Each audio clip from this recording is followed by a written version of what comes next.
चालू आर्थिक वर्षातील दुसऱ्या तिमाहीतील भारताच्या आर्थिक विकासाचे आकडे जाहीर झाले आहेत। आर्थिक वर्षातील दुसऱ्या तिमाहीत भारताचा जीडीपी हा 5.4% इतका नोंदवला गेला आहे, जो गेल्या 2 वर्षातील सर्वात निच्चांकी आहे। गेल्या वर्षी याच कालावधीत जीडीपी 8.1% इतका होता।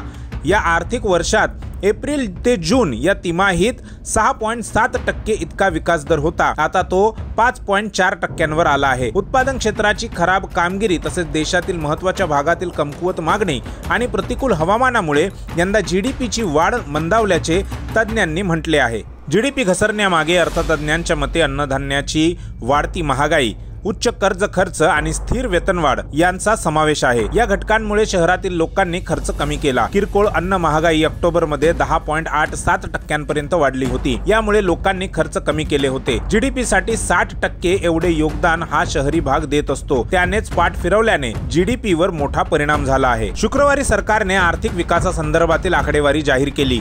देशातील नागरिकांनी खर्च कमी केल्याने आणि काही प्रमुख क्षेत्रातील खराब कामगिरीचा परिणाम जीडीपीवर झालेला दिसून येतो।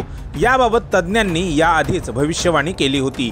जीडीपीचा याआधीचा सर्वात निच्चांकी दर हा 4.3 इतका होता, जो 2022-23च्या ऑक्टोबर-डिसेंबर या तिमाहीत नोंदवला गेला होता। दुसऱ्या तिमाहीत उत्पादन क्षेत्राची वाढ 2.2% झाली, तर खाणकाम आणि उत्खनन क्षेत्राची वाढ ही उणे 0.1% नोंदवली। एप्रिल-सप्टेंबर या 6 महिन्याच्या काळात जीडीपी 6.2% इतका राहिला आहे। दुसऱ्या तिमाहीत 5.6% नोंदवला गेला। गेल्या वर्षीच्या याच तिमाहीमध्ये तो 7.7% इतका होता।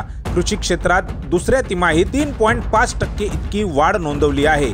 गेल्या 4 तिमाहीत कृषी क्षेत्राची कामगिरी चांगली नव्हती, मात्र यावेळी मोठा दिलासा मिळाला आहे। रॉयटर्सद्वारे करण्यात आलेल्या सर्वेक्षणात दुसऱ्या तिमाहीत आर्थिक विकासाचा दर 5.6% इतका असेल असा अंदाज वर्तवण्यात आला होता, तर आरबीआयने जीडीपी 7% असेल असा अंदाज वर्तवला होता। मोदी सरकारने पुढील 3 वर्षात 5 ट्रिलियन आणि 2030 पर्यंत $7 ट्रिलियन ची अर्थव्यवस्था बनवण्याचे लक्ष्य ठेवले आहे। मात्र दुसऱ्या तिमाहीत निराशाजनक आकडेवारीने सरकारची चिंता वाढवली आहे।